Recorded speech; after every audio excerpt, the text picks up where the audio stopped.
Shalom Tiberias. Tepuk tangan yang paling dahsyat buat kasih setia kebaikan Tuhan Yesus bagi Bapak Ibu dan saya. Sama-sama kita mengucap syukur pagi hari ini kita boleh ada di tempat ini. Semuanya karena anugerah, semuanya karena kebaikan Tuhan Yesus.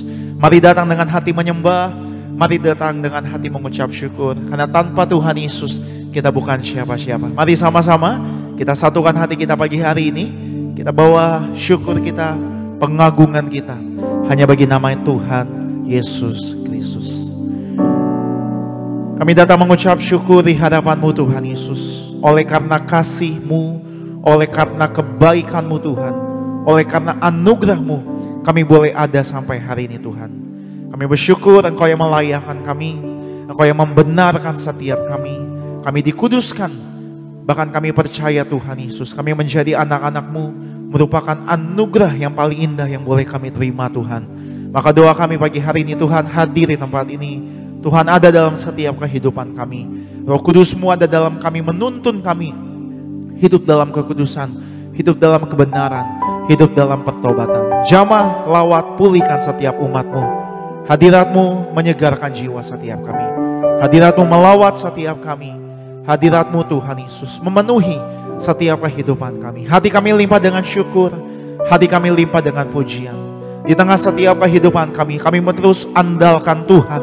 Karena hanya Tuhan Yesus yang terbukti setia menggenapi segala janji-Mu dalam setiap hidup kami. Kami ucap berkat buat gereja kami, gereja Tiberias. Kami ucap berkat buat gembala kami, Ibu Pendeta Darniati Pariaji. Disayang Tuhan, berkati hamba-Mu, Bapak Pendeta Teddy Lusli. Setiap kata firman Allah mengajar, mendidik, menegur setiap kami. Dalam nama Tuhan Yesus Kristus. Bapak Ibu yang mengucap syukur, Bapak Ibu yang disayang sama Tuhan, Gereja Tiberias Indonesia, sama-sama kita boleh katakan amin. Kita boleh kasih tepuk tangan buat kasih setia kebaikan Tuhan Yesus. Mari datang dengan hati yang menyembah, datang dengan hati yang mengucap syukur sama Tuhan Yesus Kristus. Ku hidup karena percaya Kau yang berjanji setia. Pengharapanku selalu ada di dalam-Mu. Katakan, ku tidak akan menyerah. Ku tidak akan menyerah, meski dalam kesesakan. Seluruh hidupku dalam genggaman-Mu. Mari angkat tangan Bapak Ibu sama-sama. Aku punya Tuhan yang besar, yang telah berjanji dan sanggup menggenapi. Imanku bersepakat, percaya kuasa-Nya. Ku terima sekarang kemenangan dari-Mu. Sama-sama katakan, aku punya Tuhan yang besar. Aku punya Tuhan yang besar, yang telah berjanji dan sanggup menggenapi. Imanku bersepakat, percaya kuasa-Nya. Ku terima sekarang.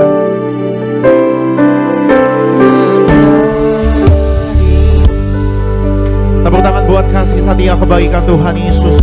Sama-sama dengan hati menyembah. Ku hidup karena percaya Kau yang berjanji, Kau yang berjanji berjanji setia. Katakan pengharapanku, pengharapanku selalu ada di dalam-Mu. Apapun keadaan kami katakan, ku tidak akan menyerah meski dalam kesesakan. Seluruh hidupku dalam genggaman-Mu. Sama-sama Tiberias dengan iman katakan, aku punya Tuhan yang besar, yang telah berjanji dan sanggup menggenapi imanku. Bersepakat percaya kuasanya, ku terima sekarang kemenangan dari-Mu.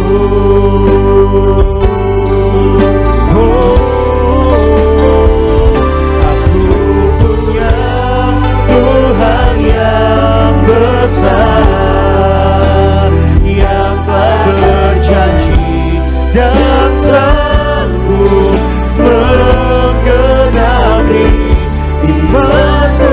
Bersepakat percaya kuasanya, haleluya, ku terima kemenangan dari-Mu.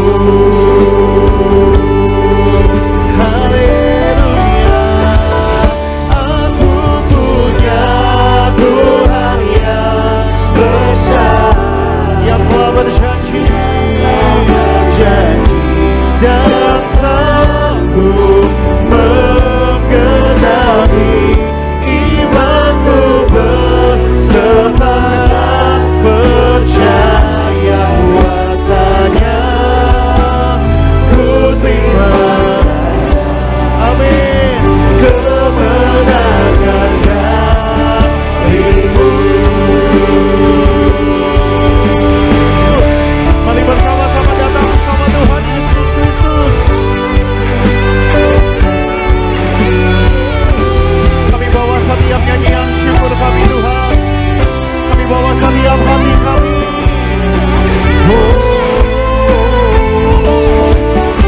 Biar setiap kami bersepakat, setiap kami percaya kuasa-Mu memulihkan.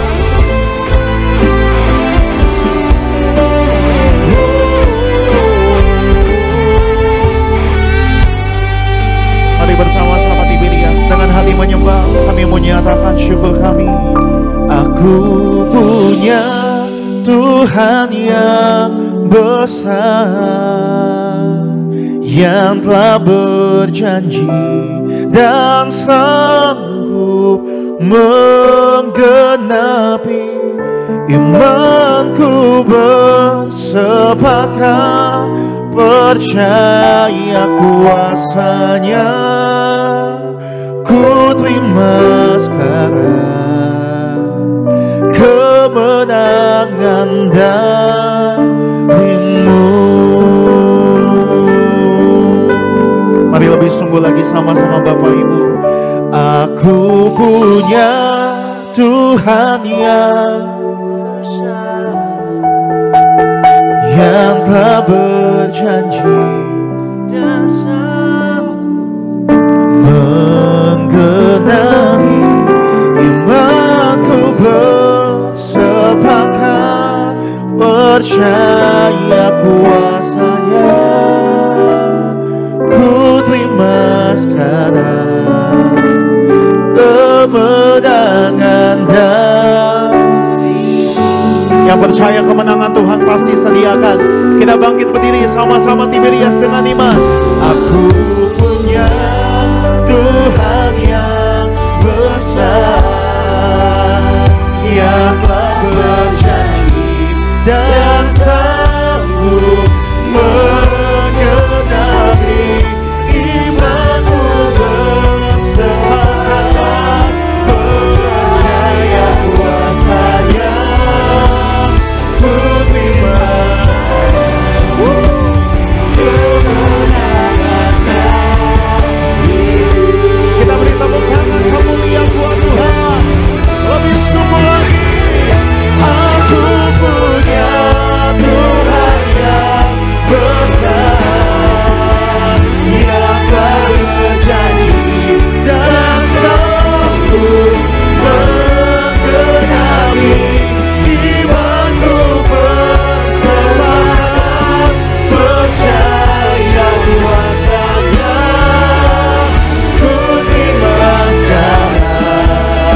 kami menyembah Engkau, Yesus selamanya.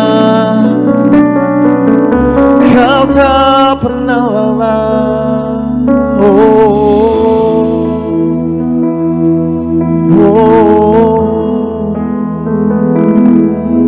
Syukur bagimu Tuhan. Syukur bagi kasih setiamu Tuhan Yesus. Syukur bagi pengorbananmu bagi setiap kami. Kami terima dengan iman kemenangan darimu Tuhan Yesus. Sekali lagi angkat tangan Bapak Ibu, pandang wajah Tuhan Yesus dengan iman kita. Aku punya Tuhan yang besar, yang telah berjanji dan sanggup menggenapi. Imanku bersepakat, percaya kuasanya. Ku terima sekarang kemenangan darimu. Sama-sama sekali lagi dengan hati bersyukur, Tiberias nyatakan, aku punya Tuhan yang besar, oh yang telah dan sanggup menggenapi. Imanku bersepakat, kuasanya dahsyat bagi yang percaya. Ku terima sekarang, katakan ku terima, ku terima. Sekali lagi yang percaya, ku terima sekarang kemenangan darimu.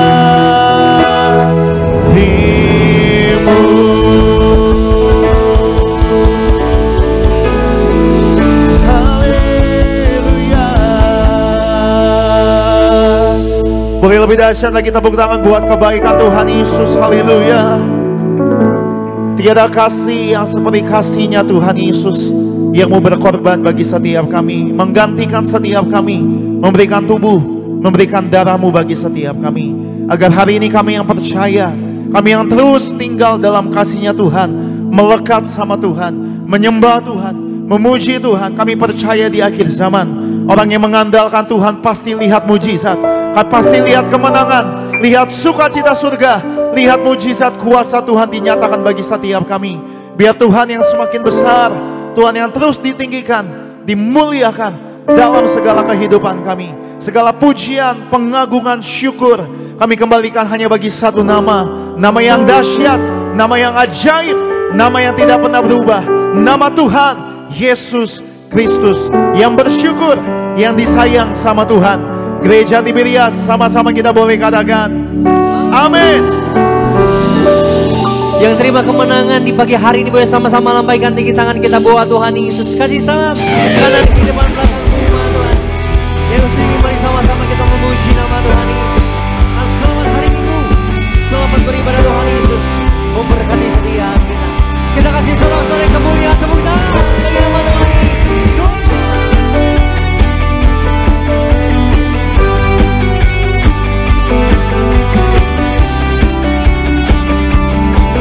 Bersyukur kita buat Tuhan Yesus, sama-sama umat Tuhan. Di pagi hari ini nyatakan kebaikan Tuhan, sukacita dari Tuhan Yesus Kristus, pujian bersama-sama kita katakan. Terpandang dari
ku cinta keluarga Allah. Ku cinta keluarga Allah. Dalam Yesus kita bersama. Dalam Yesus kita bersaudara. Dalam Yesus kita bersaudara. Ku cinta keluarga Allah. Ku cinta keluarga Allah. Seberapa yang diberkati Tuhan, boleh lambaikan tinggi tangan kita sama-sama buat Tuhan Yesus Kristus. Haleluya. Kita percaya firman Tuhan Yesus yang berkata bagi setiap kita, hati yang gembira adalah obat yang manjur. Maka kita percaya setiap kita yang bersuka cita, setiap kita yang memuji nama Tuhan Yesus di pagi hari. Siap-siap terima berkat, terima mujizat dari Tuhan Yesus. Yang percaya, kasih tepuk tangan lebih dahsyat bagi hari kita. Bersama-sama dia. Yesus. Oh haleluya. Oh haleluya. Sambil tunjuk tangan di depan belakangmu umat Tuhan.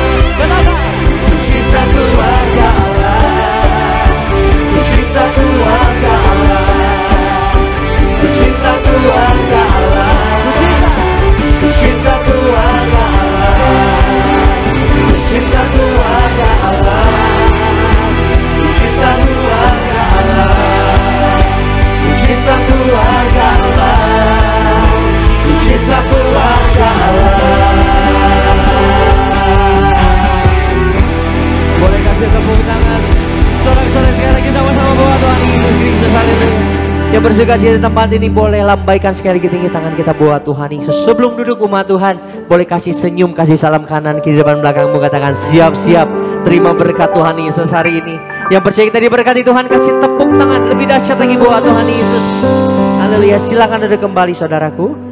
Terpuji nama Tuhan Yesus Kristus. Sebelum kita mau diberkati lebih lagi di pagi hari yang indah ini, mari umat Tuhan sama-sama kita mau saksikan terlebih dahulu video highlight khotbah dari Gembala Sidang kita terkasih Ibu Pendeta Darniati Pariaji. Bapak Ibu jemaat Tuhan, selamat menyaksikan.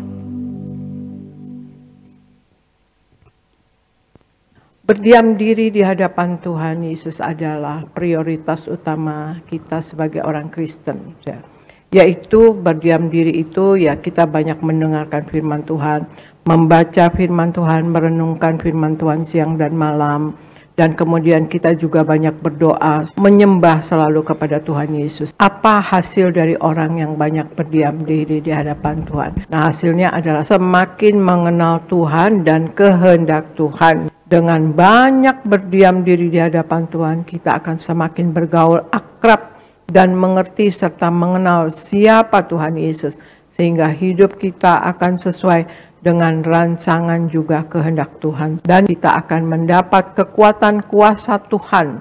Ada banyak tantangan yang akan terjadi di depan kita, tetapi sebagai anak-anak Tuhan Yesus kita akan dapat menghadapi masa-masa sukar, sebab tidak ada yang mustahil bagi kita orang yang percaya kepada Tuhan Yesus, dan akan mendapat petunjuk Tuhan.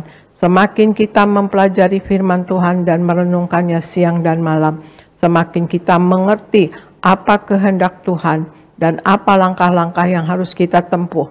Oleh sebab itu kita perlu memeriksa motivasi hati kita di hadapan Tuhan. Jadi kita banyak taat, terus harus taat, bahkan 100% taat kepada firman Tuhan yang adalah perjalanan iman menuju kepada kehendak Allah. Terpuji nama Tuhan Yesus. Untuk video lengkap dari Khotbah Gembala Sidang Ibu Pendeta Darniati Pariaji dapat selengkapnya Bapak Ibu Jemaat Tuhan saksikan di YouTube channel Gereja Tiberias Indonesia. Mari umat Tuhan sama-sama di pagi hari ini kita mau diberkati terlebih dahulu lewat pemberitaan Suara Gembala yang ditulis langsung oleh Gembala Sidang Gereja Tiberias Indonesia Ibu Pendeta Darniati Pariaji. Saya akan bacakan Suara Gembala bagi setiap jemaat Tuhan. Suara Gembala untuk edisi Minggu 9 Februari 2025 dengan tema Apa Itu Kesederhanaan. Promo yang pertama, doa pembukaan. Tuhan Yesus berkati kami semua jemaat Tiberias. Lindungi selalu jemaat Tiberias dan sayangi jemaat Tiberias. Berikan kepada jemaat Tiberias apa yang diperlukan tercukupi. Apa yang dikerjakan selalu berhasil. Diberkati dalam segala usaha dan pekerjaan.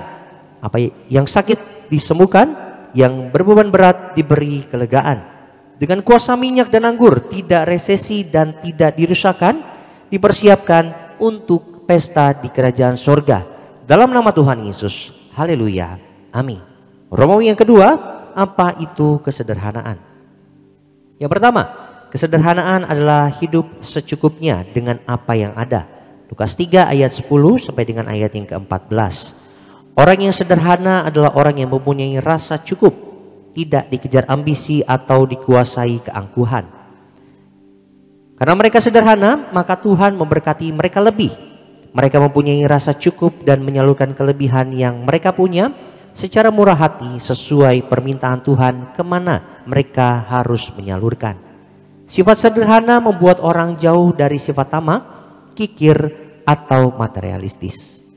Yang kedua, kesederhanaan adalah melihat hidup ini dari perspektifnya Tuhan, yaitu kekekalan. Yohanes 3 ayat 15 dan 16, Yohanes 5 ayat 24 dan Yohanes 6 ayat 54. Kita harus melihat hidup ini dari perspektif Tuhan dan kepentingan Tuhan. Kita harus mengerti semua yang kita miliki adalah pemberian Tuhan untuk digunakan sesuai kehendaknya. Tuhan memberkati kita untuk menjadi penyalur berkat untuk kepentingan yang lebih luas. Yang ketiga, kesederhanaan bukan berarti tidak boleh hidup senang. Pengkhotbah 2 ayat 24. Tuhan tidak melarang kita untuk bersenang-senang dengan hasil jerih payah kita. Kita tidak dilarang menikmati hidup, yaitu menikmati apa yang telah diberikan oleh Tuhan. Menikmati hidup juga merupakan bagian dari hidup yang seimbang. Menikmati hidup memberi penyegaran kepada tubuh dan jiwa kita, sehingga kita lebih dimampukan untuk memenuhi tuntutan hidup kita. Yang keempat, kesederhanaan dimulai dari sikap hati yang tidak mencari hormat dari manusia. Yohanes 5 ayat 41 sampai dengan ayat 47, juga di dalam Filipi 2 ayat 5 sampai dengan ayat yang ke-7. Kesederhanaan dimulai dari sikap hati. Kesederhanaan tidak diukur dari hal-hal fisik atau lahiriah. Walaupun tentu kesederhanaan yang tulus dan murni pasti mempengaruhi penampilan lahiriah. Tetapi sadari, banyak orang digerakkan oleh keinginan untuk dihargai, dihormati, atau dinilai baik. Orang sederhana tidak mencari hormat dari manusia, karena ia akan lebih mencari hormat dari Allah. Sebagai doa penutup, Tuhan Yesus, kami berdoa agar kami hidup sepenuh-penuhnya di dalam Engkau dan hidup di dalam kekudusan, menjadi pelaku daripada firman-Mu, hidup menyenangkan hati Engkau, tidak mendukakan hati Engkau dan tidak mendukakan hati sesama. Engkau menghendaki agar nama kami tercatat dalam kitab kehidupan di sorga. Kalau sampai nama kami tidak tercatat sesuai dalam Wahyu 20 ayat 14 dan 15, kami akan mengalami kematian kedua, yaitu lautan api. Kami bersungguh-sungguh hidup di dalam Engkau sepenuh-penuhnya. Dan biarlah Allah Roh Kudus selalu mengurapi kami, memenuhi roh, jiwa, dan tubuh kami. Dan dalam hidup ini kami mau selalu bertobat dan bertobat, belajar dan belajar setiap hari. Belajar firman-Mu, mendalami firman-Mu, dan melakukannya. Dalam nama Tuhan Yesus kami percaya, kalau kami hidup sepenuh-penuhnya di dalam Engkau, maka terjadilah doa yang Engkau ajarkan sendiri, yaitu hidup kami di bumi seperti di dalam surga. Dalam nama Tuhan Yesus, haleluya, amin. Kita kasih tepuk tangan sama-sama buat nama Tuhan Yesus. Demikian saudara gembala kita untuk minggu ini. Kita mau siapkan hati kita umat Tuhan, untuk kita diberkati kebenaran firman Tuhan. Mari kita mau satukan hati kita. Kita tundukkan diri kita. Kita sikapkan hati kita kembali dalam sikap menyembah Tuhan di pagi hari ini. Sebab satu hal yang kami tahu Tuhan Yesus, kalau di pagi hari ini kami boleh bersatu, kami boleh bersekutu di rumah Tuhan, membawa setiap nyanyian kami, membawa setiap pujian sembah kami Tuhan Yesus. Kami percaya semua karena anugerahnya Tuhan, semua karena kebaikan Tuhan, semua karena kasihnya Tuhan bagi setiap kami. Terima kasih buat hadirat-Mu Bapa. Terima kasih buat sukacita yang Tuhan Yesus nyatakan di tengah-tengah kami. Di pagi hari ini Tuhan Yesus, kami memberikan hati kami memberikan diri kami, biar Tuhan Yesus yang kuatkan kami, biar Tuhan Yesus yang ubahkan kami, biar Roh Kudus yang memberkati setiap kami lewat kebenaran firman Tuhan. Berkati, urapi hamba-Mu yang akan menyampaikan kebenaran firman Tuhan pada pagi hari ini. Bapak Pendeta Teddy Lusli, kami serahkan dalam tangan pengasihan-Mu Tuhan Yesus. Urapi mulut, lidah, bahkan hati hamba-Mu Bapa, agar kiranya setiap kata kalimat kebenaran firman Tuhan yang keluar dari mulut hamba-Mu yang disampaikan dari mimbar yang kudus ini, semuanya seturut dengan kehendaknya Tuhan Yesus. Kami membuka hati kami Bapa, untuk kami diberkati kebenaran firman Tuhan di dalam nama Tuhan Yesus, yang siap diberkati lebih lagi di pagi hari ini. Sama-sama umat Tuhan kita mau katakan amin. Boleh kasih tepuk tangan kemuliaan sama-sama buat Tuhan Yesus. Tutup mata kita sama-sama umat Tuhan. Telah kulihat kebaikan yang tak pernah habis di hidupku. Ku berjuang sampai akhirnya Kau dapati aku tetap setia. Angkat tangannya. Telah kulihat, lihat kebaikannya tuh. Dia setia buat setiap kita. Maka ajar setiap kami hidup setia sama Tuhan Yesus. Ini janji kami di hadapan-Mu Tuhan. Berjuang sampai akhirnya Kau dapati aku tetap.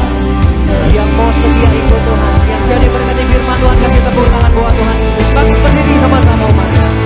Telah kulihat kebaikan-Mu tak pernah habis, tak pernah di hidupku.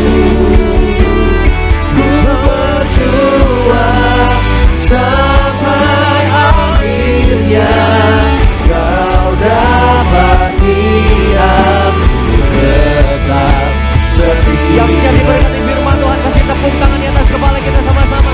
Angkat tinggi kedua tanganmu, katakan. Telah kulihat kebaikan-Mu yang tak pernah habis di hidupku. Ku berjuang sampai akhirnya Kau dapati aku tetap setia. Ku berjuang sampai akhirnya Kau dapati aku tetap setia. Mari berias. Ku berjuang sampai akhirnya Kau dapati aku tetap setia.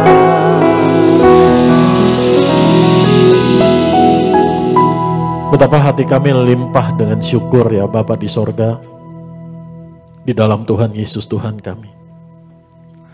Bapa, kami bersyukur Engkau mengaruniakan kami untuk saat ini. Kami menerima kebenaran firman Tuhan Yesus. Dan di dalam kebenaran firman-Mu Tuhan Yesus, dan melalui kebenaran firman-Mu Tuhan, Engkau mau menyatakan isi hati-Mu kepada kami. Terima kasih Tuhan. Ya Roh Kudus, bahwa kami mengenal Tuhan Yesus lebih lagi, mengalami Tuhan Yesus lebih lagi, dan berjalan di dalam dan menerima anugerah kasih karunia Tuhan Yesus yang tidak pernah terukur. Urapi hamba-Mu Tuhan, biar setiap kata kalimatnya Tuhan Yesus pimpin, biar setiap benih firman-Mu Tuhan Yesus yang Kau taruh di hati pikiran hamba-Mu Tuhan Yesus bisa tersampaikan kepada setiap pribadi sepenuhnya seturut apa yang Tuhan Yesus mau sampai kepada setiap anak-anak-Mu Tuhan yang sangat Engkau kasihi, baik ada dalam gedung gereja ini maupun mereka ada di ruangan mereka, di rumah mereka masing-masing. Terima kasih Tuhan Yesus. Ampuni kami Tuhan atas segala dosa kesalahan kami. Kami percaya hanya oleh darah Tuhan Yesus yang telah memerdekakan kami, oleh darah Tuhan Yesus yang mengampuni kami, oleh darah Tuhan Yesus yang menyucikan kami, oleh darah Tuhan Yesus yang membenarkan kami bisa berkata, kami orang benar Tuhan Yesus Kristus yang sangat dikasihi Bapa di sorga. Di dalam nama Tuhan Yesus kami percaya, di mana Injil-Mu Tuhan Yesus diberitakan, di situ Tuhan Yesus turut bekerja meneguhkan firman-Mu Tuhan dengan tanda dan mujizat-Mu. Kami percaya oleh kuasa firman Tuhan Yesus hari ini terjadi kelepasan, keselamatan, kesembuhan, pemulihan, iman yang dibangkitkan, kekuatan, kemenangan, dan kemuliaan Tuhan Yesus dinyatakan. Di dalam nama Tuhan Yesus Tuhan kami, Allah yang kami percayai, kami sembah di dalam kekudusan, kebenaran, dan kemuliaan dan hormat. Di dalam nama Tuhan Yesus Tuhan kami, kita katakan amin. Shalom saudara, mari silahkan duduk. Hari ini saya akan menyampaikan kebenaran firman Tuhan, bisa tolong ditampilkan judulnya. Yang miskin, yang terbelenggu, dan yang tertindas. Ada subnya di sana, ada keterangannya yaitu spesial Injil Lukas. Tolong kembali masih di depan. Kenapa saya tulis spesial Injil Lukas? Kita percaya akan kitab Injil yaitu Injil Matius, Markus, Lukas, Yohanes. Matius, Markus, Lukas disebut Injil sinoptik. Kenapa? Karena Injil Matius, Markus, Lukas memiliki banyak kemiripan, menyampaikan pengajaran, perumpamaan, pesan-pesan, peristiwa-peristiwa, dan pelayanan Tuhan Yesus. Sementara Injil Yohanes disebut Injil juga, tetapi menyampaikan pesan yang agak berbeda karena menyatakan kesaksian pribadinya Tuhan Yesus. Perumpamaan tidak dicatat di dalam Injil Yohanes. Sehingga melalui keempat Injil ini, saudara dan saya bisa mengenal Tuhan Yesus dengan benar. Amin. Tetapi di dalam kitab Injil itu, walaupun Matius, Markus, Lukas disebut sinoptik karena melihat bersama-sama, melihat peristiwa itu, mencatatkannya, melaporkannya, dan menuliskannya. Tetapi masing-masing Injil itu mempunyai kekhasan atau keunikan. Walaupun memiliki pesan yang sama, inti pesan yang sama, tetapi ada detail-detail peristiwa, ada detail-detail pengajaran, ada detail-detail yang disampaikan Tuhan Yesus itu ada yang berbeda. Kenapa? Bukan berbeda berarti beda, enggak. Tetapi ada peristiwa-peristiwa yang dicatat oleh Lukas, tapi tidak dicatat oleh Matius ataupun Markus. Demikian juga sebaliknya. Dan hari ini kita akan belajar kebenaran firman Tuhan yang khusus dicatat oleh Injil Lukas, tetapi tidak dicatat oleh Matius atau Markus. Kok bisa begitu? Contohnya, saudara yang menikah ada di sini.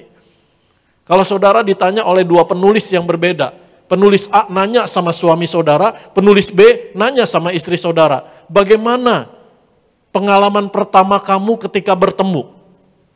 Betul? Penulis A, penulis B secara garis besar akan menyampaikan pesan yang sama. Tetapi laporan dari suami dengan laporan dari istri, saudara, pesannya mungkin sama, garis besar sama, tetapi ada detail-detail yang berbeda. Betul?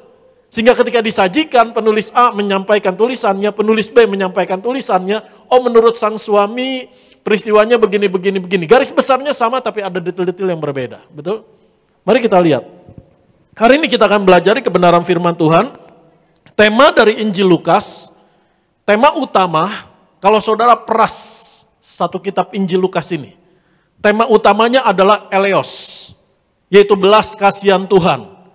Begitu banyak kata eleos ini, tema ini disampaikan mulai dari kitab Injil, pasal pertama ditulis, sampai pasal terakhir.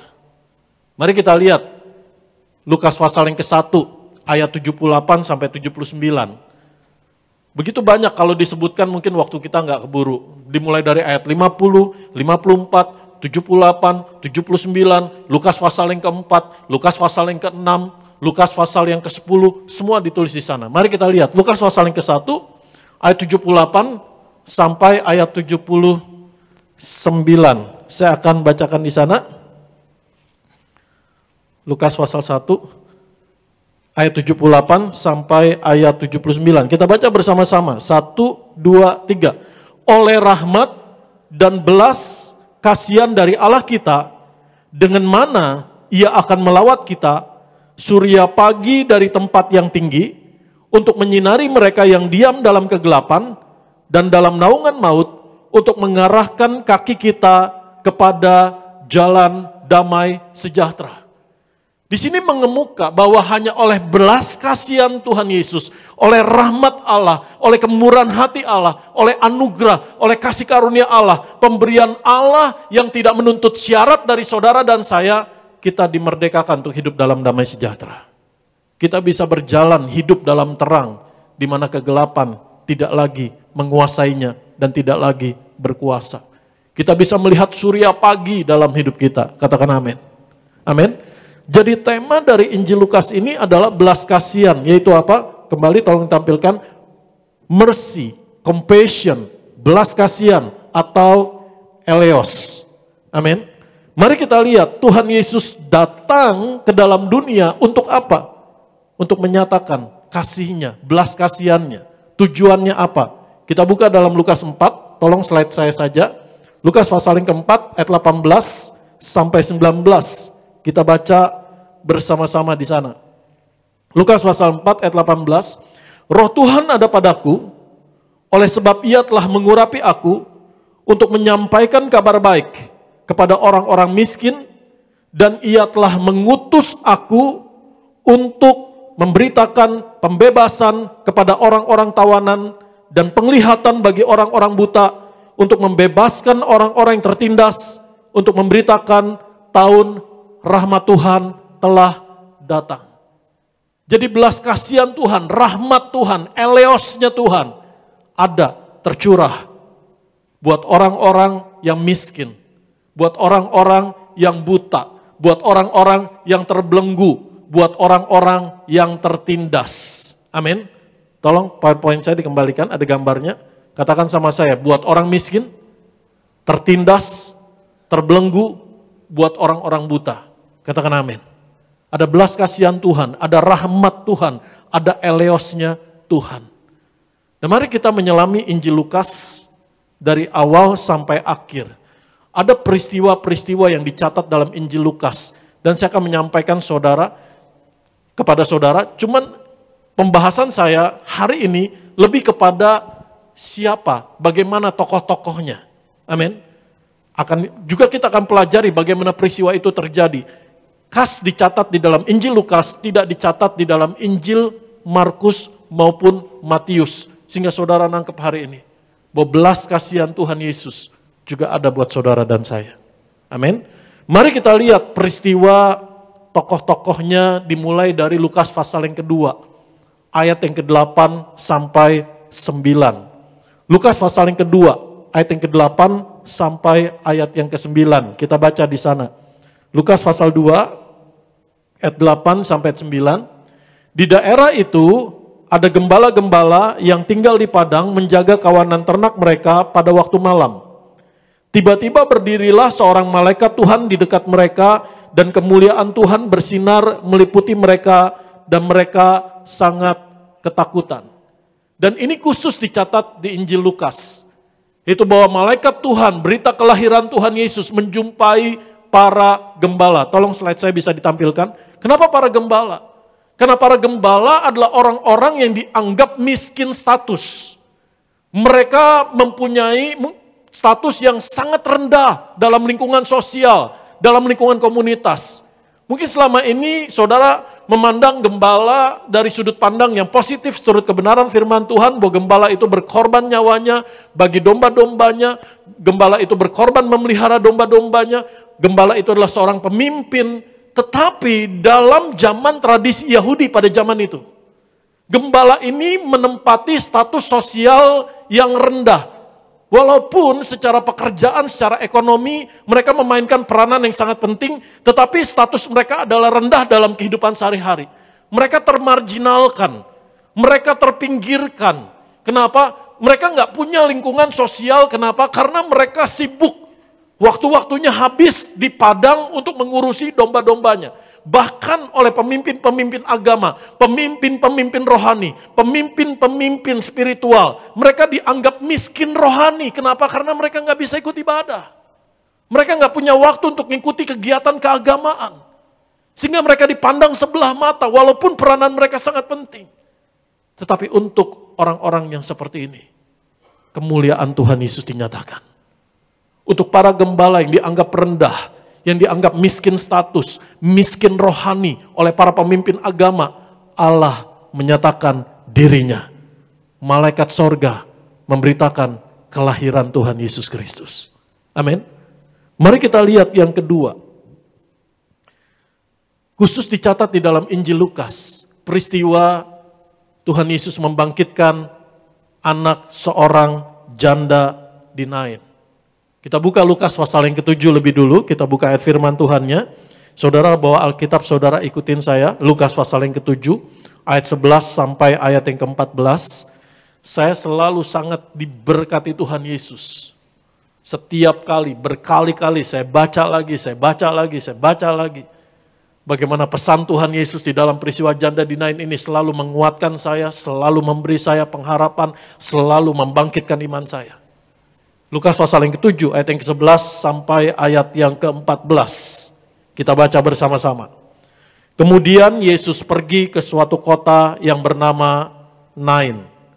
Murid-muridnya pergi bersama-sama dengan dia dan juga orang banyak menyertainya berbondong-bondong. Setelah ia dekat pintu gerbang kota, ada orang mati diusung keluar, anak laki-laki, anak tunggal ibunya yang sudah janda. Ada banyak orang dari kota itu menyertai janda itu. Dan ketika Tuhan melihat janda itu, tergeraklah hatinya oleh belas kasihan, oleh eleos, oleh compassion, oleh mercy. Lalu ia berkata kepadanya, jangan menangis. Sambil menghampiri usungan itu, ia menyentuhnya. Dan sedang para pengusung berhenti, ia berkata, hai anak muda, aku berkata kepadamu, bangkitlah. Katakan amin. Mungkin selama ini kita hanya menyoroti peristiwa. Kuasa Tuhan Yesus sanggup membangkitkan orang mati. Tapi kalau saudara lihat detail peristiwanya, saya minta terjemahan New King James Version ayat yang ke-11. New King James Version. Ayat yang ke-11 di sana dikatakan, Lukas pasal yang ke-7 ayat 11, New King James Version, ada keterangan waktu yang ditekankan di sana. The day after. Lukas pasal 7 ayat yang ke-11. Nanti kembali ke slide PowerPoint-nya. Terima kasih media.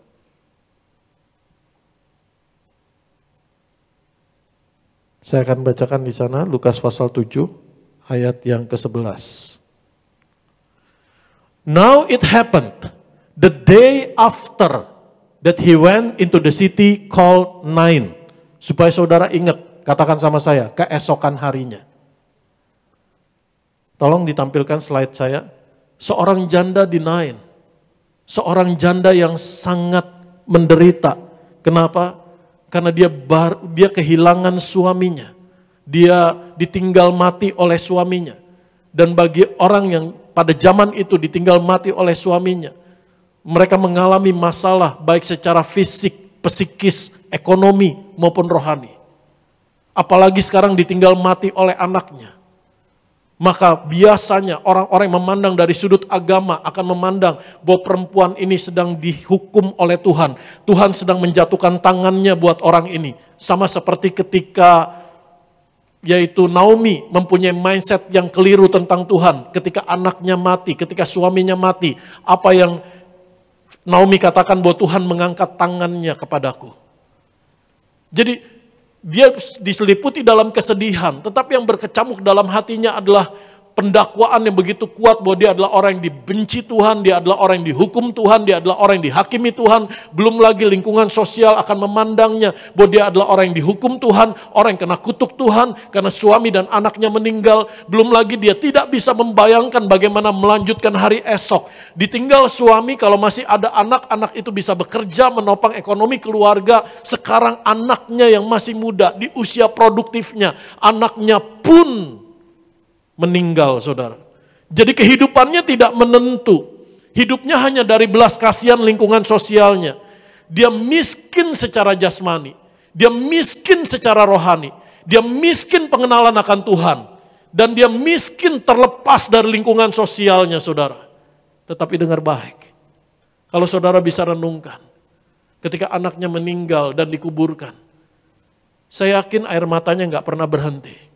Dia menangis terus-terusan. Bahkan sebelum hari itu, hari besoknya dikuburkan.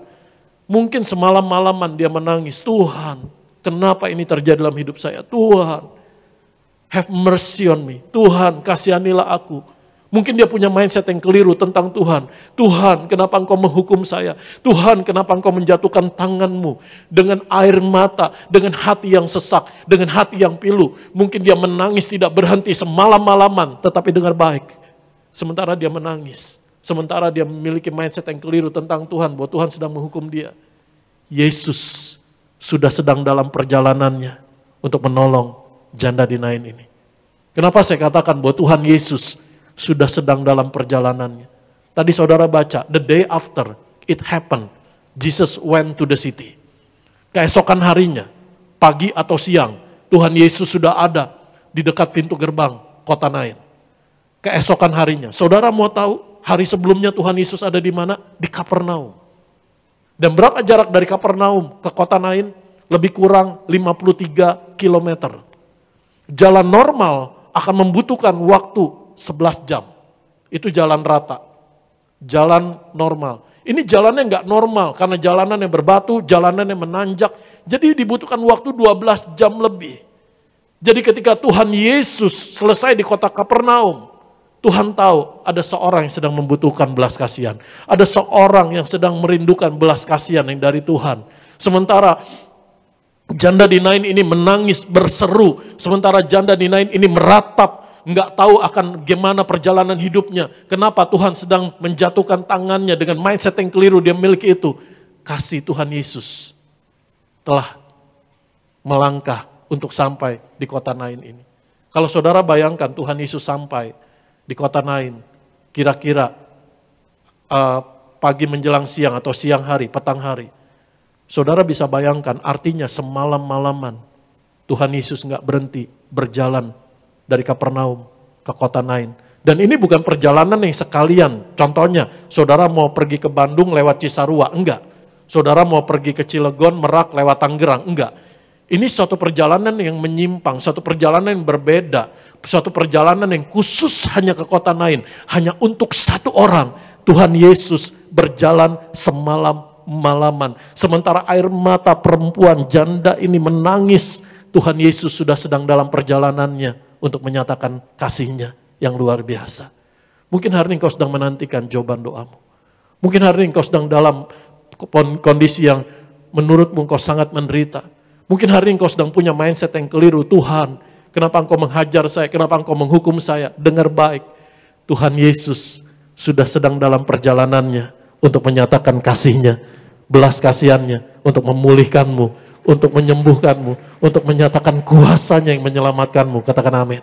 Amin. Mari kita lihat lagi.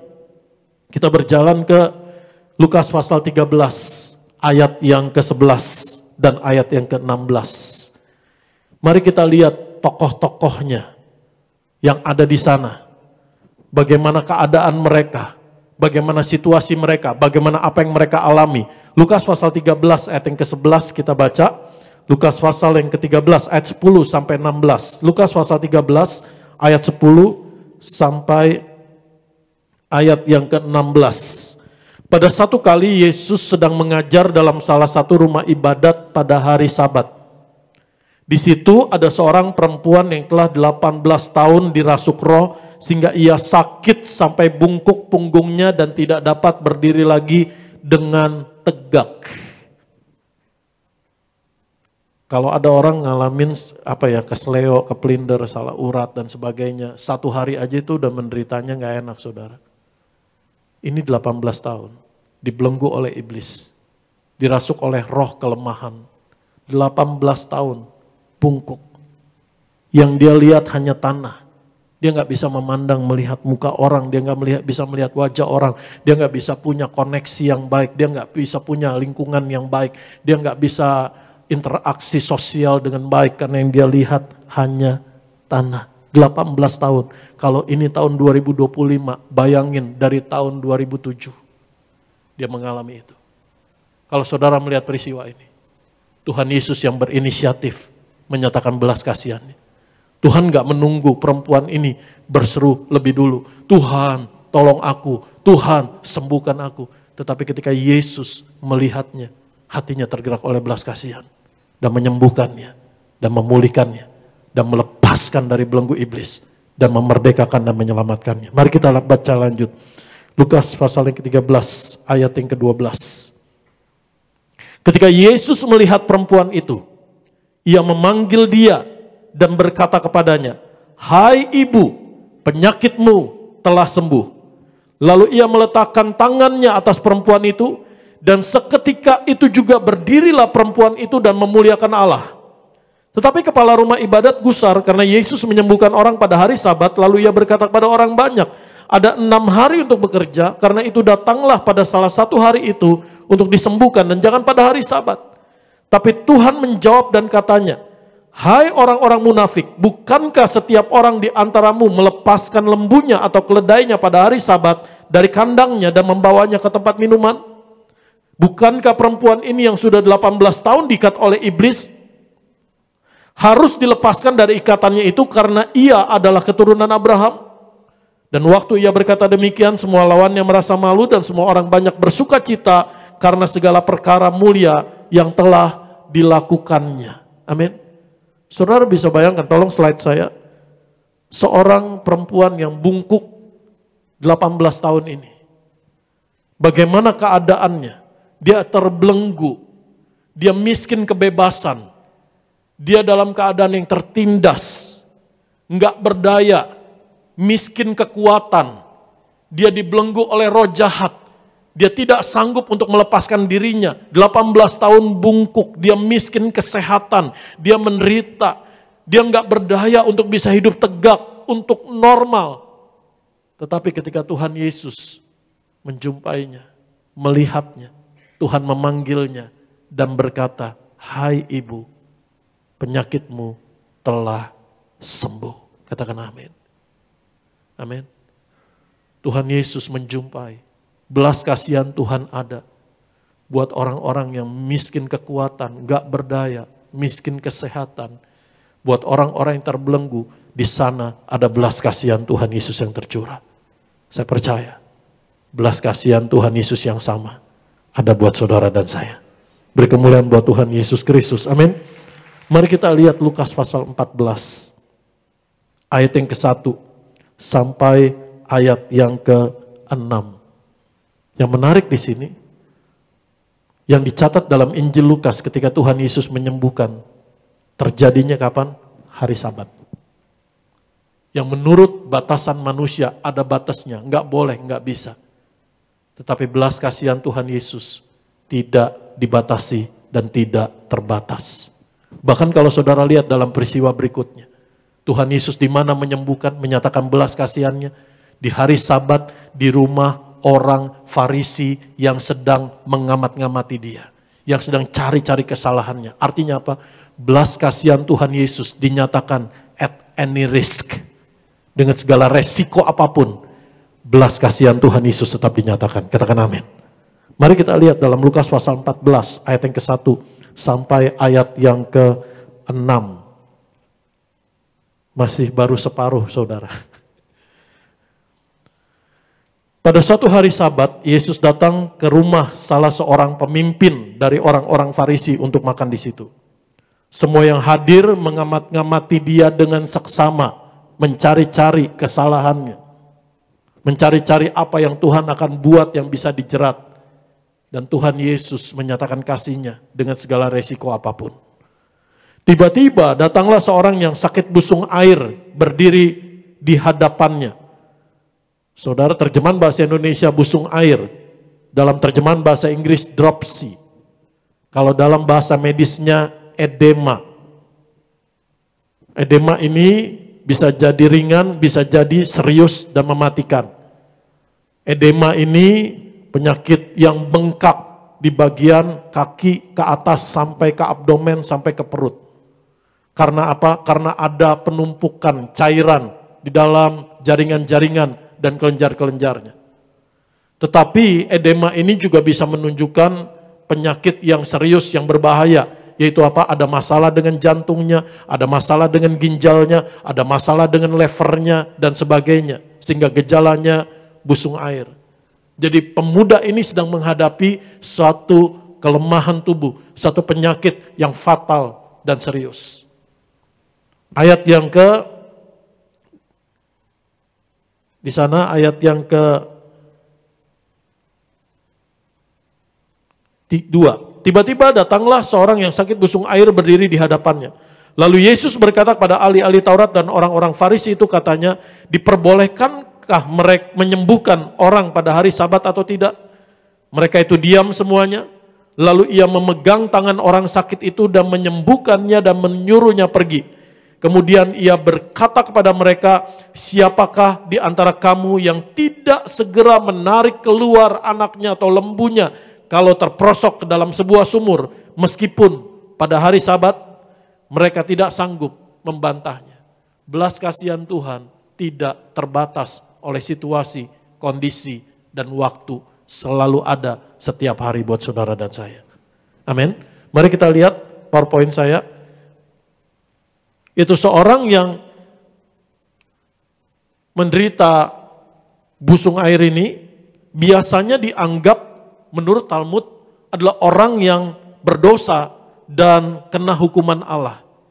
Jadi saudara bisa bayangkan, dia bukan hanya menderita secara fisik sakit, tapi juga dia menderita tekanan karena psikis, tekanan secara rohani. Dianggap orang, oh kamu adalah orang berdosa, kamu adalah orang yang menerima hukuman Allah dan sebagainya.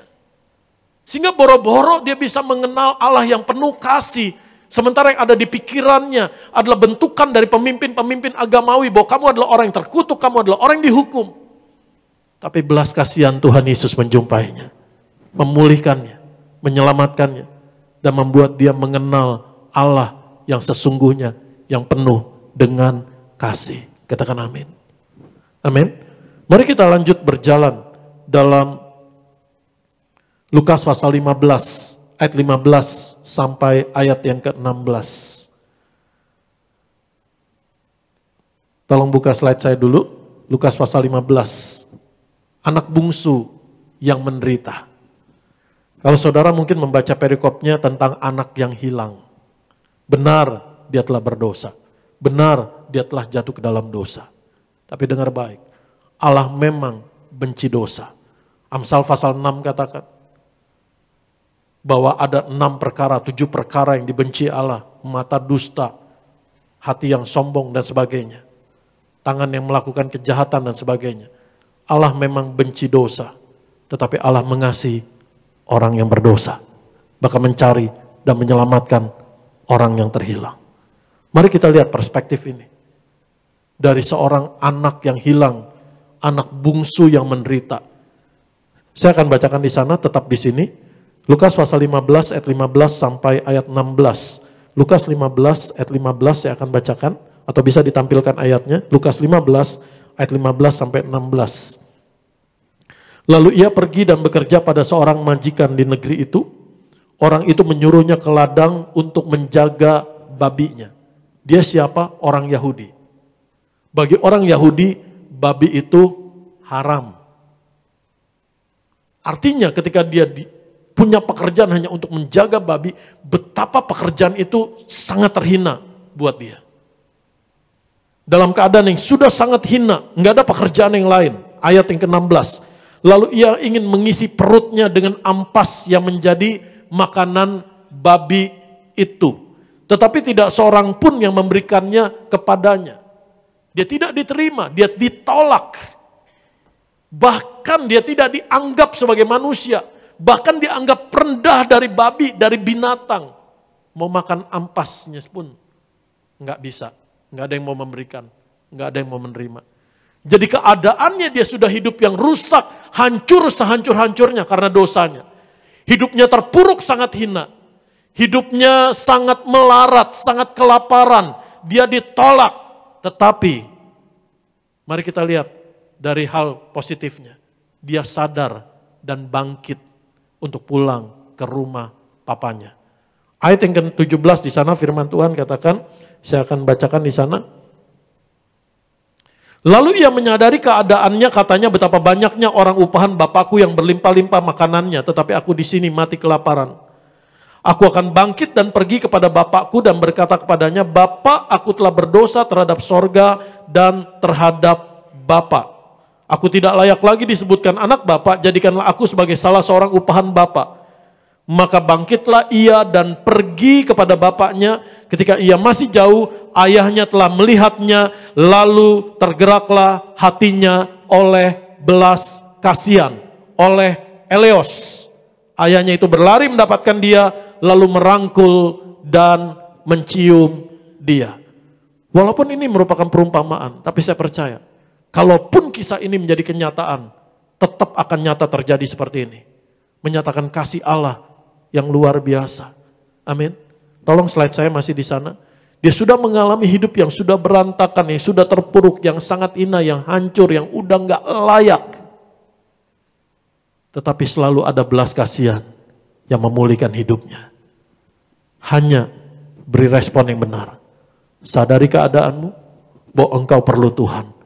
Engkau perlu Yesus. Engkau perlu Bapa di sorga yang sangat mengasihimu. Datang kepadanya, bangkit. Jangan terus terpuruk. Jangan terus hanya meratapi keadaanmu. Ya, saya keadaan begini, mungkin Tuhan gak mau memulihkan saya. Mungkin Tuhan udah benci saya. No, Tuhan benci dosa, tetapi Tuhan mengasihi saudara dan saya. Tuhan Yesus yang sama yang mau memulihkan kita, yang hatinya selalu dipenuhi dan tergerak oleh belas kasihan. Ketika pemuda ini, anak bungsu ini, minta pengampunan kepada Allah, kepada sorga, kepada Bapa di sorga, dan kepada orang tuanya, kepada papanya, pemulihan terjadi. Amin. Datang pada Tuhan. Minta pengampunan yang dari Tuhan. Pengampunannya tidak terukur dan tidak terbatas. Belas kasihannya tidak terbatas. Apapun keadaan kita. Mungkin kita mengalami satu keadaan yang rusak, hancur, terpuruk oleh karena dosa dan pelanggaran kita. Ada belas kasihan Tuhan Yesus yang menyelamatkanmu, memulihkanmu, membaharuimu, dan tetap sangat mengasihimu. Katakan amin. Kita lihat dua yang terakhir. Lukas pasal 17 ayat 12 sampai ayat yang ke-16. Lukas pasal 17. Lukas pasal 17 ayat yang ke-11 sampai ayat yang ke-19. Lukas pasal 17 ayat 11 sampai 19. Orang Samaria yang sakit kusta. Mungkin kalau kita baca perikop ini benar, tepat sekali ketika kita menerima pengajaran bahwa mari datang mengucap syukur kepada Tuhan.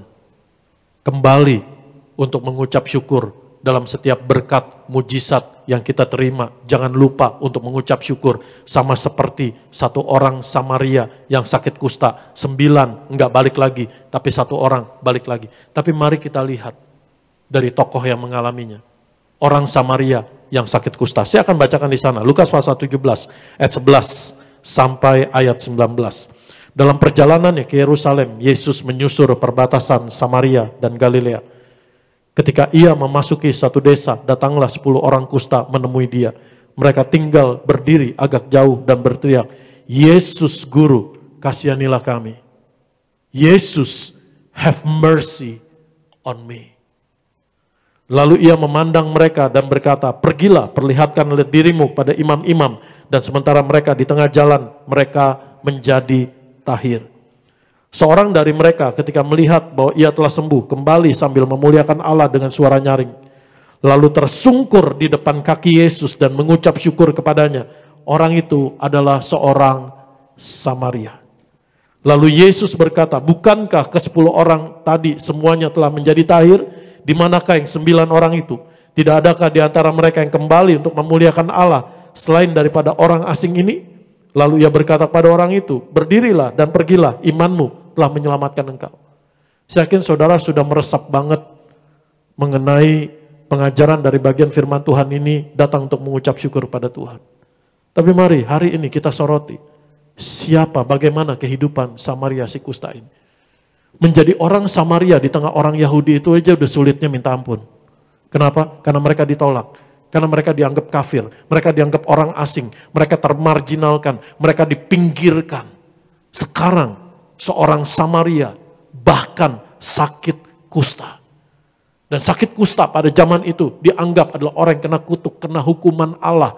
Itu sebabnya proses kesembuhannya ini bukan hanya bicara secara medis, tetapi juga harus secara rohani. Harus memperhadapkan diri kepada imam, harus dicek oleh imam, dan mungkin bisa sembuh. Pada saat terjadi kesembuhan itu, imam harus memeriksanya, harus ada korban yang disampaikan kepada Tuhan. Dan harus mencukur semua rambutnya dan mengurung dirinya 7 hari lagi. Baru dinyatakan sembuh. Jadi ini bukan hanya bicara penyakit, tapi juga bicara penghakiman secara rohani oleh pemimpin agama pada saat itu. Saudara bisa bayangkan, dia harus mengisolasi dirinya. Dia nggak boleh ketemu dengan orang. Bahkan ketika ada orang dekat dia, dia harus berseru, najis, najis, najis, unclean, unclean, unclean. Supaya orang tahu bahwa dia kena kusta. Dia terputus dari keluarganya. Dia terputus dari lingkungan orang-orangnya. Dia tidak lagi mempunyai kehidupan normal yang sebagaimana mestinya. Dia terbelenggu dalam kesendiriannya. Dia terbelenggu dalam penderitaannya. Saudara bisa bayangkan ketika kita pada zaman pandemi dulu, kita isoman 14 hari aja itu sendirian di kamar, itu suatu perjuangan yang berat, saudara. Jangankan sakit, saudara, baru ketemu orang ternyata orangnya kena. Lalu saudara harus juga isoman, ikut isoman. Itu kita masih bisa pegang handphone, masih bisa medsos dan sebagainya. Tapi dia terputus dari dunia sekitarnya. Bukan 14 hari, tapi waktu yang panjang tanpa ada kepastian bagaimana akan hari esok.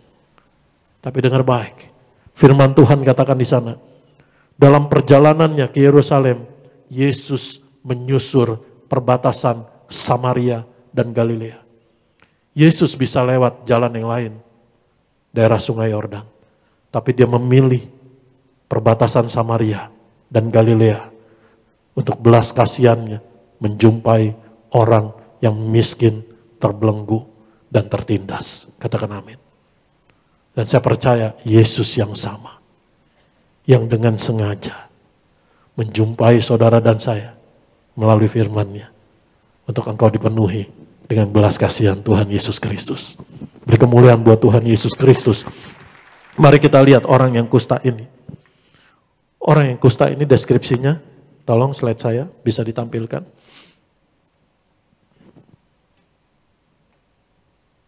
Orang yang tidak diterima oleh lingkungannya, orang asing, bahkan ditolak, bahkan diusir, bahkan dicaci.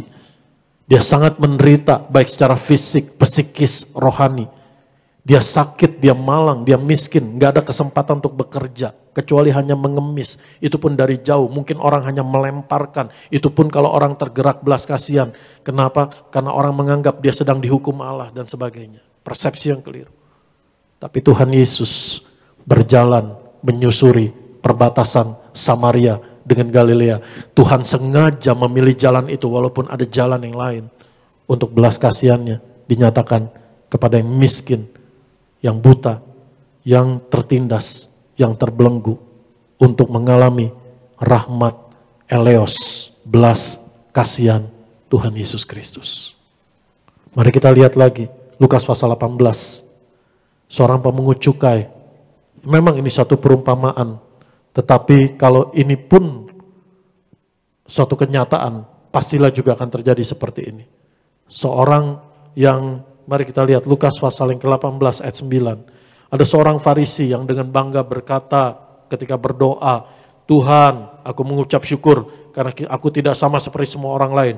Aku bukan perampok, bukan orang lalim, bukan pezina, bukan seperti pemungut cukai ini. Aku berpuasa 2 kali seminggu.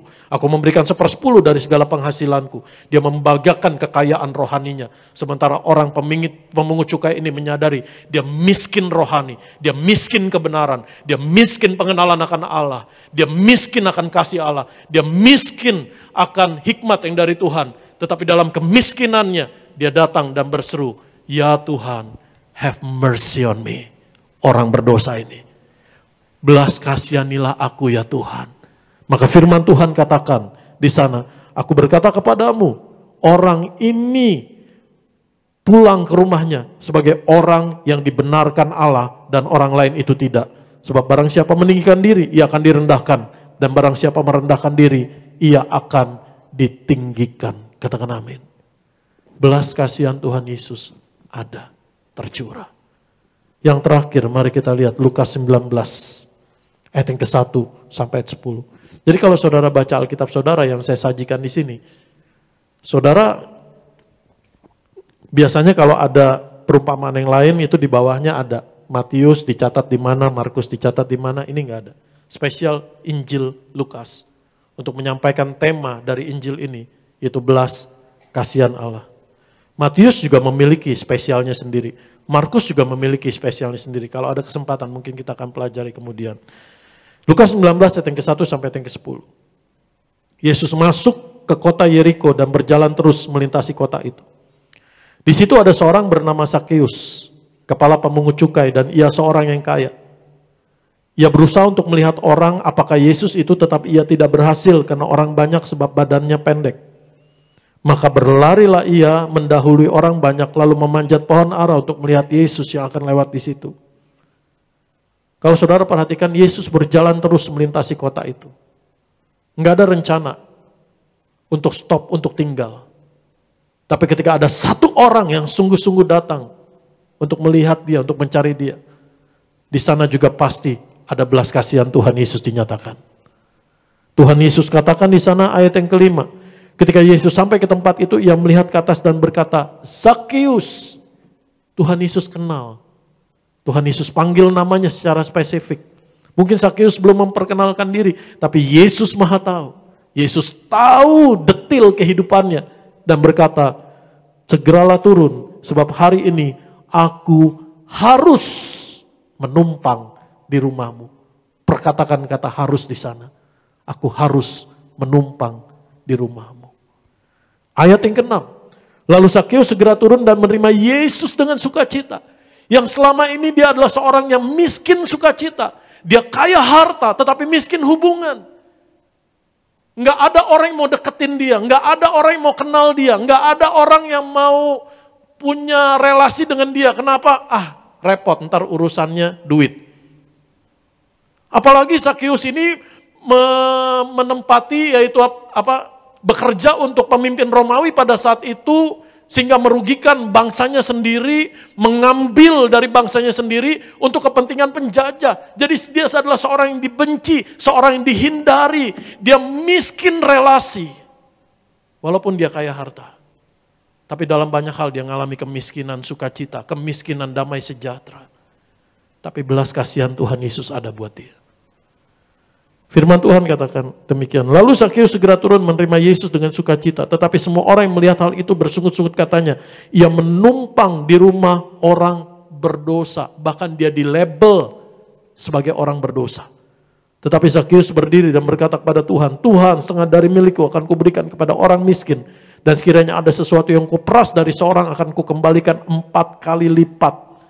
Kata Yesus kepadanya, hari ini telah terjadi keselamatan kepada rumah ini. Karena orang ini pun anak Abraham. Sebab anak manusia datang untuk mencari dan menyelamatkan yang hilang. Kita baca ayat 10 bersama-sama. Anak manusia datang untuk mencari dan menyelamatkan yang hilang.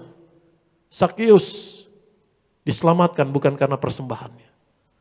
Persembahannya adalah tindakan respon imannya. Dia berikan kekayaannya. Kenapa? Karena buat dia harga keselamatan, harga sukacita jauh lebih berharga daripada segala kekayaan yang dia miliki. Buat dia ketika Tuhan Yesus menyebut kamu adalah anak Abraham. Artinya apa? Ahli waris janji Allah. Dan menjadi ahli waris janji Allah, nilainya melebihi dari segala berapapun kekayaan yang dimiliki. Itu sebabnya prioritas hidupnya berubah. Amin. Saudara, mari kita lihat Sakeus. Sakeus dia miskin hubungan, dia ditolak, dibenci. Dia miskin sukacita, dikenal orang berdosa. Tetapi dia dicari dan diselamatkan Allah. Katakan sama saya, dicari. Kasih saya, mari kita berpikir secara logika aja. Ketika saudara mencari sesuatu yang hilang, Kenapa saudara mencari sesuatu yang hilang itu? Sebutkan 2 alasannya. Entah barang, entah orang, atau baranglah kita anggap. Kenapa saudara mencari sesuatu yang hilang? Berharga, 1. Kedua, penting. Kalau saudara punya surat penting, saudara kehilangan, saudara akan cari sampai ketemu. Betul? Kenapa? Karena penting dan berharga. Demikianlah hidup saudara dan saya buat Bapa di sorga. Engkau penting dan berharga. Itu sebabnya Dia karuniakan anaknya yang tunggal, Yesus Tuhan kita, untuk berkorban, menderita, mati dan bangkit. Dari semua apa yang saya sajikan kepada saudara, bagaimana tokoh-tokoh di dalam Injil Lukas yang tidak dicatat oleh Injil yang lain, mengalami keadaan mereka ditolak, mereka mengalami dibenci, mereka mengalami dilabel orang berdosa, mereka dihindari orang, mereka dicaci. Bukankah Yesus telah menanggungnya buat saudara dan saya? Dia ditolak oleh keluarganya, dianggap tidak waras. Karena kuasa-kuasa pengajaran mujizat yang diadakannya, dia ditolak di lingkungannya sendiri, di Nazaret. Dia ditolak oleh satu bangsa orang Yahudi. Betapa Tuhan Yesus menangisi kota Yerusalem seperti induk ayam yang rindu untuk menyelamatkan anak-anaknya, tetapi mereka menolak dia. Bahkan Tuhan Yesus dicaci, dilabel penghujat Allah. Dia disiksa, dia dibelenggu secara literal. Dia ditindas. Untuk apa? Untuk menanggung saudara dan saya. Hanya dengan satu tujuan, belas kasihan Tuhan Yesus sampai kepada kita. Saya simpulkan kebenaran firman Tuhan ini. Saudara pemain musik. Tuhan Yesus menyelamatkan, memulihkan, menolong setiap kita yang saat ini sedang mengalami miskin secara jasmani. Dengar baik, ada pemeliharaan Tuhan Yesus, ada penyediaan Tuhan Yesus buat saudara dan saya. Engkau tidak akan kekurangan. Mungkin gak ada isu dengan masalah ekonomi, tapi dalam hidup orang itu mengalami miskin rohani. Dengar baik, belas kasihan Tuhan Yesus yang akan membawa kita, membawamu, membawaku semakin mengenal Tuhan dengan benar. Dia yang menyatakan dirinya buat saudara dan saya oleh firman-Nya.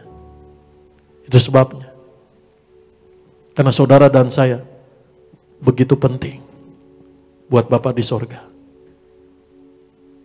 Alkitab ini ditulis untuk kita. Tuhan Yesus berkorban, tinggalkan sorga,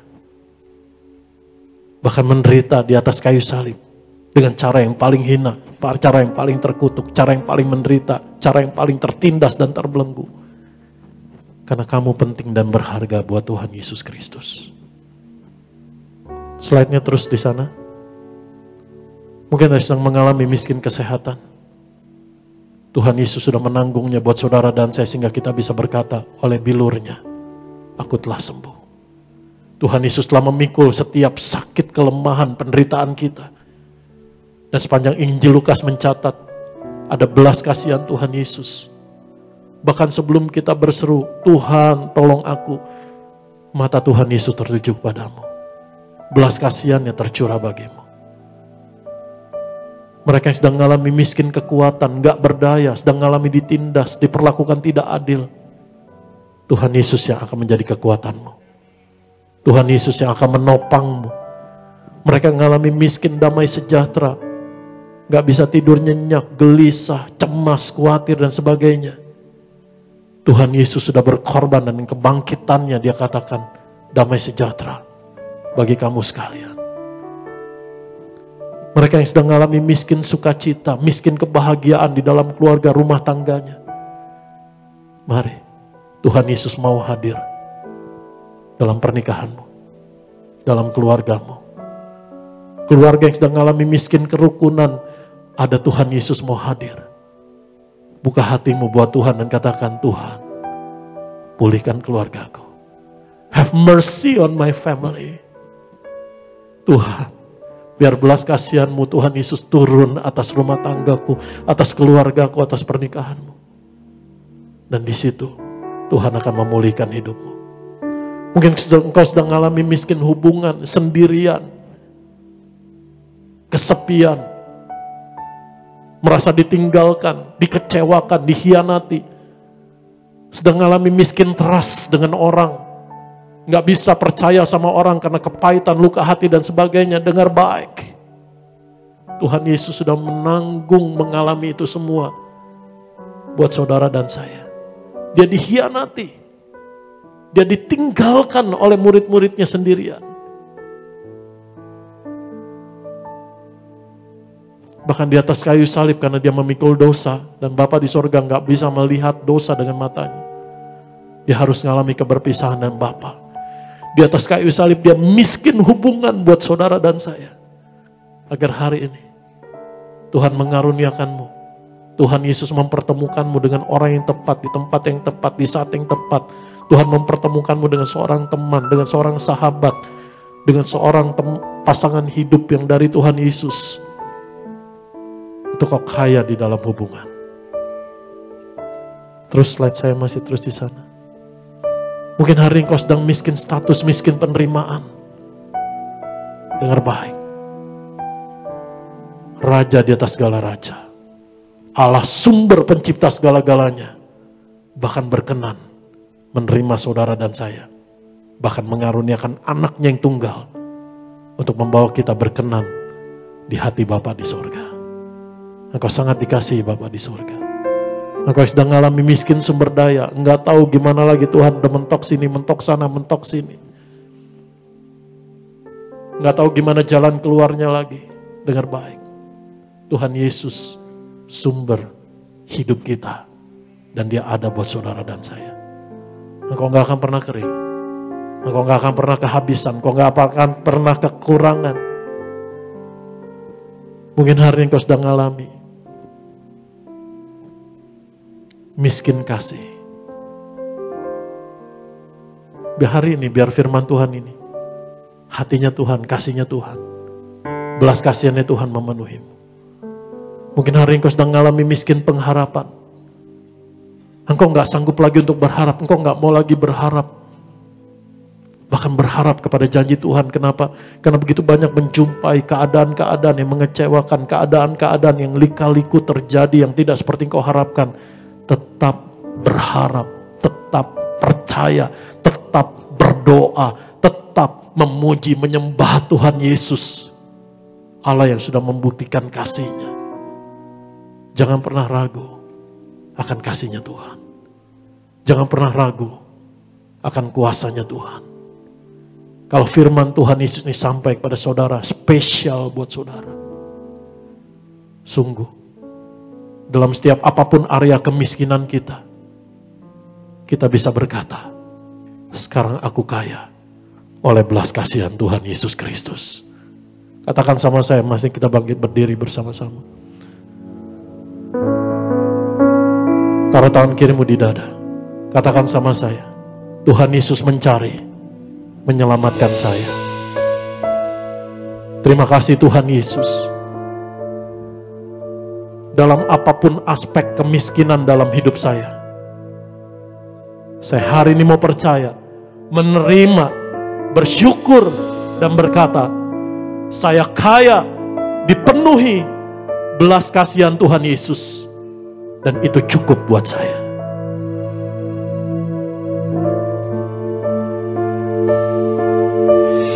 Hanya kasih-Mu Bapa, terlebih dari segalanya,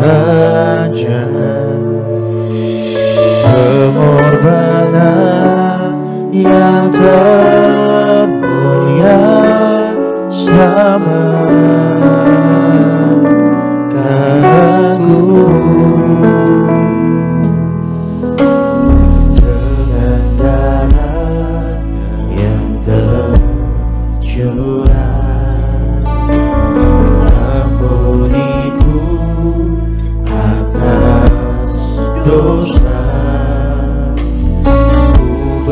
bersujud kepadamu,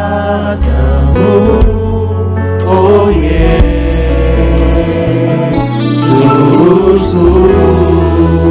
Angkat tanganmu dua-dua, katakan. Ku sembah, Kau yang terindah, pulihkanku dengan darah-Mu. Engkau ku sembah, Bapa mulia, seumur hidupku ku mau menyembah-Mu. Terima kasih Tuhan Yesus. Biar pagi hari ini kami semakin menyelami, mengalami, mengenal betapa dalamnya kasih-Mu ya Bapa. Dalamnya kasih-Mu Bapa, terlebih dari segalanya. Pengorbanan-Mu yang mulia, Pengorbanan yang termulia, selamatkanku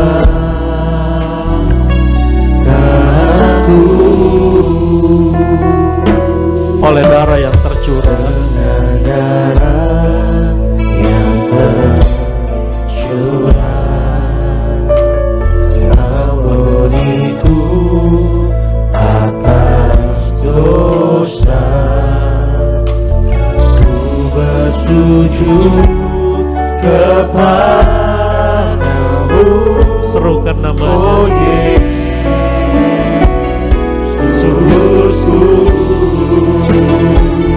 Engkau ku sembah, Kau yang terindah, pulihkanku dengan darah-Mu. Engkau ku sembah, Bapa mulia, seumur hidupku ku mau menyembah-Mu. Apapun keadaanmu hari ini, satu yang Tuhan Yesus mau engkau terima, percayai dengan ucapan syukur hari ini. Engkau kaya oleh belas kasihan Tuhan Yesus Kristus.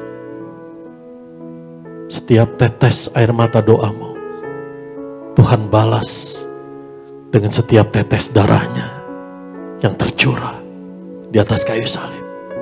It's more than enough. Itu lebih dari cukup.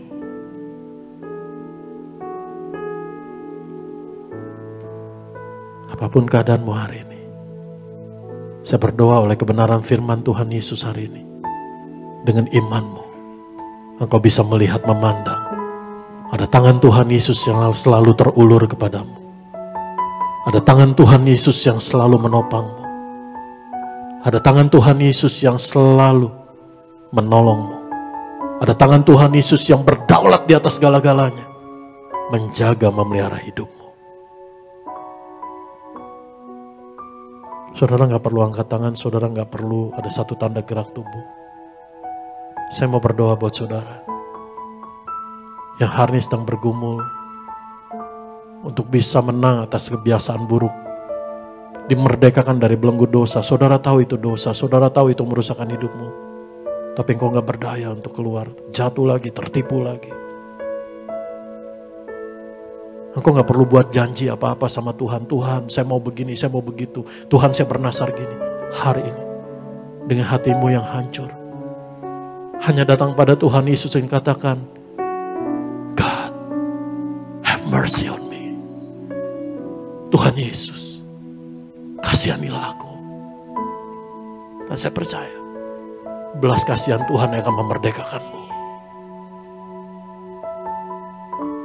Saya mau berdoa buat saudara yang hari ini seperti engkau di ujung pengharapan. Enggak tahu apa yang akan terjadi akan hari esok. Bagaimana engkau bisa keluar dari keadaanmu, lewati segala jalan yang berliku. Datang sama Tuhan Yesus dan katakan, Bapa, kasihanilah aku. Have mercy on me. Saya percaya Engkau akan terpukau. Engkau akan terheran-heran betapa Tuhan Yesus buka jalan yang gak pernah engkau bisa pikirkan dan rencanakan. Tepat pada waktunya. Karena engkau sangat penting dan berharga buat Tuhan Yesus. Tangannya selalu ada buat saudara dan saya. Hatinya yang selalu penuh belas kasihan selalu dicurahkan, dinyatakan buat kita. Have mercy on me, Jesus. Angkat tanganmu dua-dua, katakan.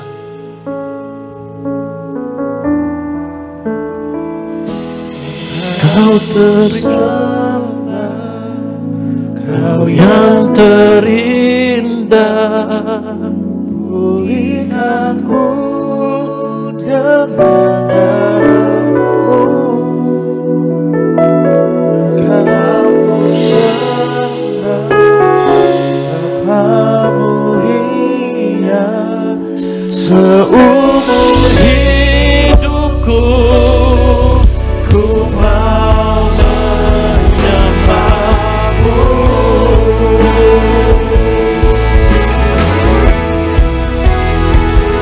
Engkau ku sembah, Kau yang terindah, pulihkanku dengan darah-Mu. Engkau ku sembah,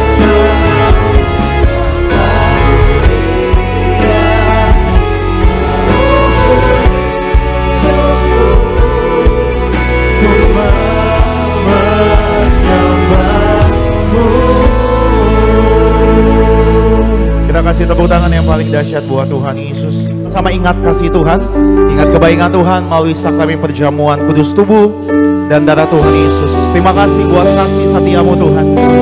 Terima kasih buat pengorbananmu bagi setiap tubuhmu dan darahmu. Tubuhmu dan darah. Sama-sama kita bangkit berdiri, Bapak Ibu semua Tuhan.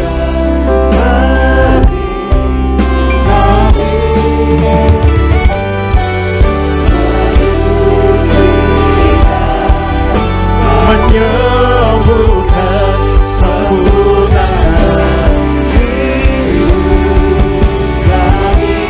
Tubuhmu Yesus menyembuhkanku.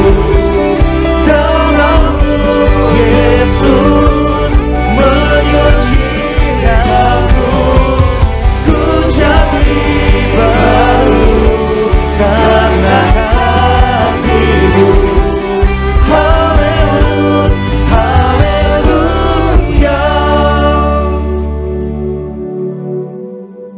Dan kami makan dan minum tubuh darah Tuhan Yesus ini, sungguh kami mengucap syukur bahwa semuanya adalah pemberian Allah, anugerah Allah, mengaruniakan Yesus Tuhan anakmu yang tunggal, berkorban, mati dan bangkit bagi kami, menyelamatkan kami, memulihkan kami, memenuhi hidup kami dengan kasih kebaikan dan rahmat-Mu ya Bapa. Kami mengucap syukur buat pengorbanan-Mu Tuhan Yesus. Sungguh terbukti kasih-Mu Tuhan sempurna dalam hidup kami. Terima kasih Roh Kudus buat setia-Mu. Menuntun kami dalam kebenaran firman Tuhan Yesus. Menguatkan kami. Mari kita angkat tubuh Tuhan Yesus. Kita mengucap syukur buat anugerah pengorbanan Tuhan Yesus. Kita mengucap berkat buat setiap apa yang sudah Tuhan Yesus selesaikan semuanya di atas kayu salib untuk kau menerimanya. Dalam nama Tuhan Yesus, kami mengucap syukur, kami mengucap berkat. Inilah tubuh Tuhan Yesus Kristus yang hancur, ditombak, ditikam, menderita, digantung di atas kayu salib, mati dan bangkit untuk menyelamatkan kami, untuk membangkitkan kami pada akhir zaman. Tubuh Tuhan Yesus yang hancur di atas kayu salib, memikul semua dosa kami, pelanggaran kami, kutuk dosa dan hukuman dosa kami.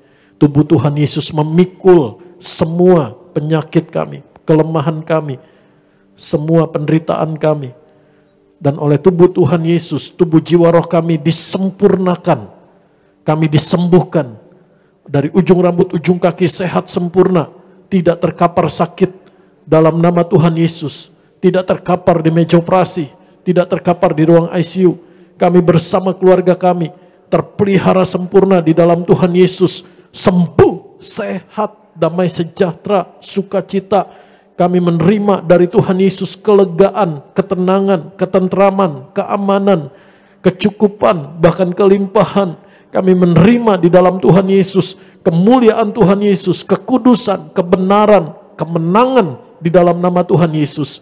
Inilah tubuh Tuhan Yesus.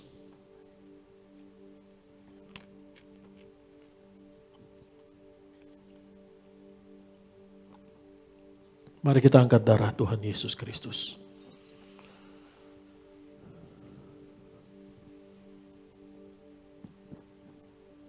Dalam nama Tuhan Yesus, kami mengucap syukur dan mengucap berkat. Inilah darah Tuhan Yesus, darah anak domba Allah, Tuhan dan Juru Selamat kami. Darah perjanjian yang baru dan yang kekal. Oleh darah Tuhan Yesus, kami sudah diampuni, dikuduskan, dibenarkan, disempurnakan.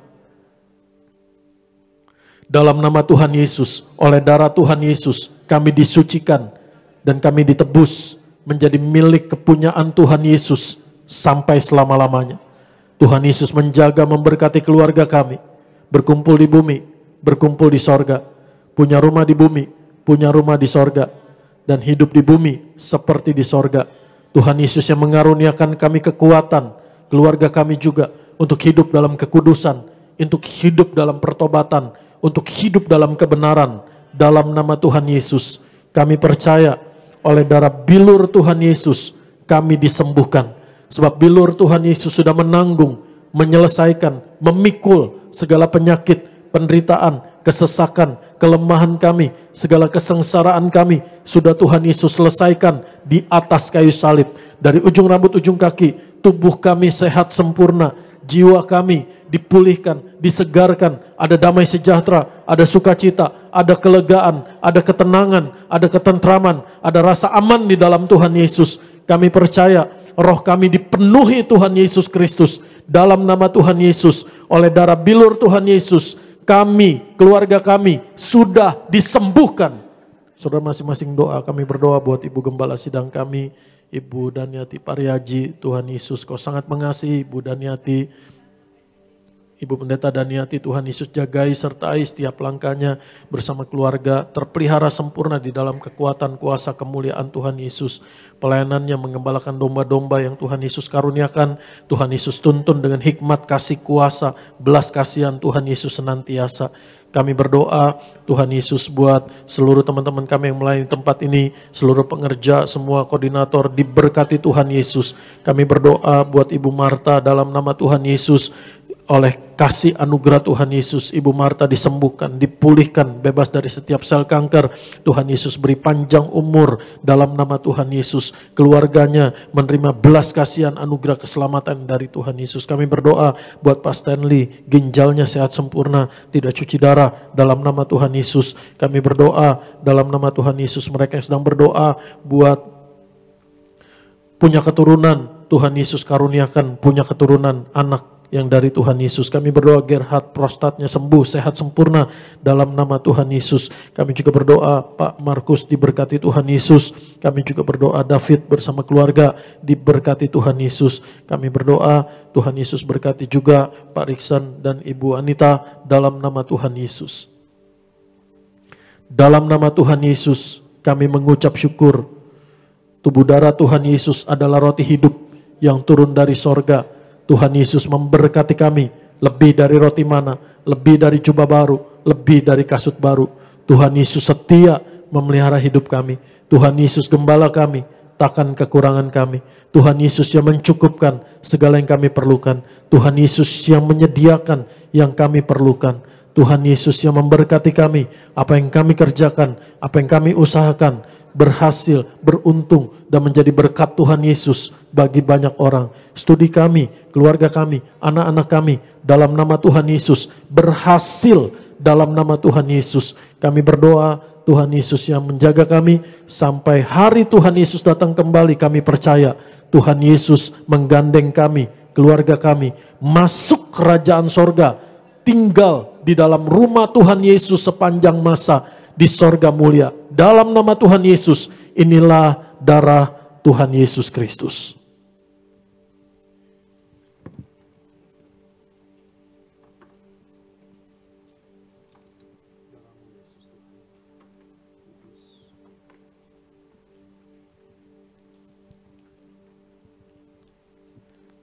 Mari Bapak Ibu jemaat Tuhan kita yang sudah menyatu dengan tubuh darah Tuhan Yesus, kita bangkit berdiri, angkat tangan kita. Kami berdoa di dalam nama Tuhan Yesus mengucap syukur buat tubuh darah-Mu Tuhan Yesus. Kami mengucap syukur buat setiap tetes minyak zaitun, minyak urapan ini. Kami berdoa berseru di dalam nama Tuhan Yesus dan hanya oleh kuasa Tuhan Yesus Kristus. Dengan iman yang tertuju kepada Tuhan Yesus. Di mana minyak urapan dioleskan, diurapi, dicurahkan, diteteskan, didoakan, berkat, mujizat, kemuliaan Tuhan Yesus dinyatakan, dan Tuhan Yesus dipermuliakan.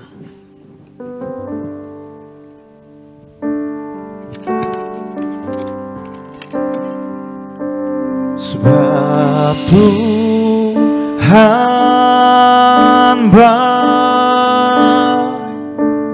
bawa saja untuk selamanya kasih setianya. Katakan sebab Tuhan baik. Sebab Tuhan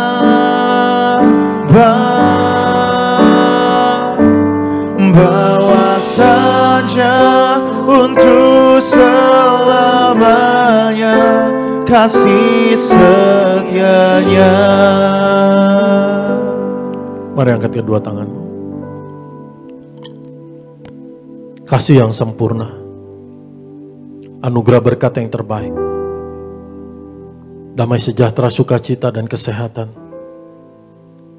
dari Bapa di sorga di dalam Kristus Yesus Tuhan memenuhi hidupmu. Kasih karunia Tuhan Yesus menyertaimu.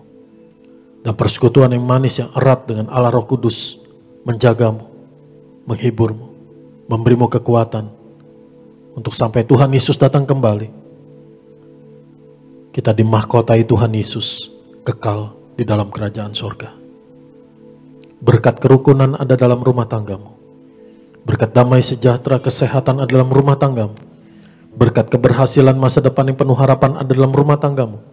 Berkat keselamatan, pengampunan, pertobatan dalam nama Tuhan Yesus terjadi di rumah tanggamu dan di hidupmu. Dalam nama Tuhan Yesus kita berkata, amin.